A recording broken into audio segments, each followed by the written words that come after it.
ಎಲ್ಲರಿಗೂ ನಮಸ್ಕಾರ. ನಾವು ಇವತ್ತು ಚಟ್ನಿ ಪುಡಿಯನ್ನು ಮಾಡುವುದು ಹೇಗೆ ಅಂತ ನೋಡೋಣ ಬನ್ನಿ. ಇದಕ್ಕೆ ಬೇಕಾಗಿರುವ ಸಾಮಗ್ರಿಗಳು: ಕಡಲೆಬೇಳೆ, ಉದ್ದಿನಬೇಳೆ, ಕೆಂಪು ಮೆಣಸಿನಕಾಯಿ, ಉಪ್ಪು, ಹುಣಸೆ ಹಣ್ಣು, ಸಾಸುವೆ, ಇಂಗು, ಅರಿಶಿನ, ಕರಿಬೇವು ಸೊಪ್ಪು, ಕೊಬ್ಬರಿ ಮತ್ತು ಅಡುಗೆ ಎಣ್ಣೆ. ಮೊದಲಿಗೆ ಕಡಲೆಬೇಳೆಯನ್ನ ಈ ರೀತಿ ಹಾಕೋಬೇಕು. ಹೀಗೆ ಚೆನ್ನಾಗಿ ಫ್ರೈ ಮಾಡ್ಕೋಬೇಕು. ಇದು ಚೆನ್ನಾಗಿ ಫ್ರೈ ಆದ ನಂತರ ಒಂದು ಪ್ಲೇಟ್ನಲ್ಲಿ ಹಾಕೋಬೇಕು. ಇದಾದ ನಂತರ ನಾವು ಉದ್ದಿನ ಬೇಳೆಯನ್ನ ಹಾಕೋಬೇಕು. ಇದನ್ನ ಚೆನ್ನಾಗಿ ಫ್ರೈ ಮಾಡ್ಕೋಬೇಕು. ಫ್ರೈ ಆದ ನಂತರ ಇನ್ನೊಂದು ಪ್ಲೇಟ್ಗೆ ಹಾಕೋಬೇಕು. ಈಗ 4 ಚಮಚ ಅಡಿಗೆ ಎಣ್ಣೆನ ಹಾಕಬೇಕು. ಇದಕ್ಕಾದ ನಂತರ ಸಾಸಿವೆ ಕಾಳನ್ನ ಹಾಕಬೇಕು. ಒಂದು ಸ್ವಲ್ಪ ಇಂಗನ್ನ ಹಾಕಬೇಕು.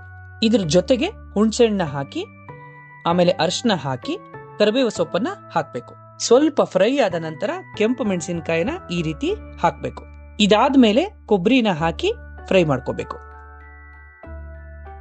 ರುಚಿಗೆ ತಕ್ಕಷ್ಟು ಉಪ್ಪನ್ನ ಹಾಕಿ ಫ್ರೈ ಮಾಡ್ಕೋಬೇಕು.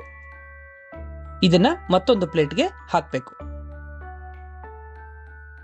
ಪ್ಲೇಟ್ನಲ್ಲಿ ಹಾಕಿರುವ ಪದಾರ್ಥಗಳನ್ನ ಸ್ವಲ್ಪ ಆರಕ್ಕೆ ಬಿಡಬೇಕು. ಮೊದಲು ಕಡಲೆಬೇಳೆಯನ್ನ ಈ ರೀತಿ ಮಿಕ್ಸಿಗೆ ಹಾಕಿ ಚೆನ್ನಾಗಿ ಗ್ರೈಂಡ್ ಮಾಡ್ಕೋಬೇಕು. ಇದು ಗ್ರೈಂಡ್ ಆದ ನಂತರ ಈ ರೀತಿ ಒಂದು ಬಾಂಡ್ಲಿಗೆ ಹಾಕೋಬೇಕು. ಅದೇ ರೀತಿ ಉದ್ದಿನ ಬೇಳೆಯನ್ನ ನಾವು ಮಿಕ್ಸರ್ ನಲ್ಲಿ ಹಾಕಿ ಚೆನ್ನಾಗಿ ಗ್ರೈಂಡ್ ಮಾಡ್ಕೋಬೇಕು.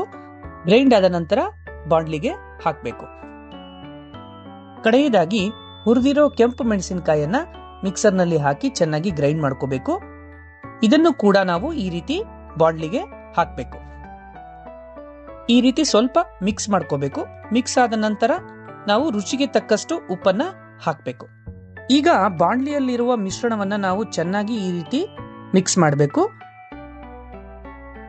ರುಚಿಕರವಾದ ಚಟ್ನಿ ಪುಡಿ ಈಗ ಸವಿಯಲು ಸಿದ್ಧವಾಗಿದೆ. ನಿಮಗೆ ಈ ವಿಡಿಯೋ ಇಷ್ಟವಾದಲ್ಲಿ ಈ ಕೂಡಲೇ ನಮ್ಮ ಚಾನೆಲ್ಗೆ ಸಬ್ಸ್ಕ್ರೈಬ್ ಮಾಡಿ. ಧನ್ಯವಾದಗಳು.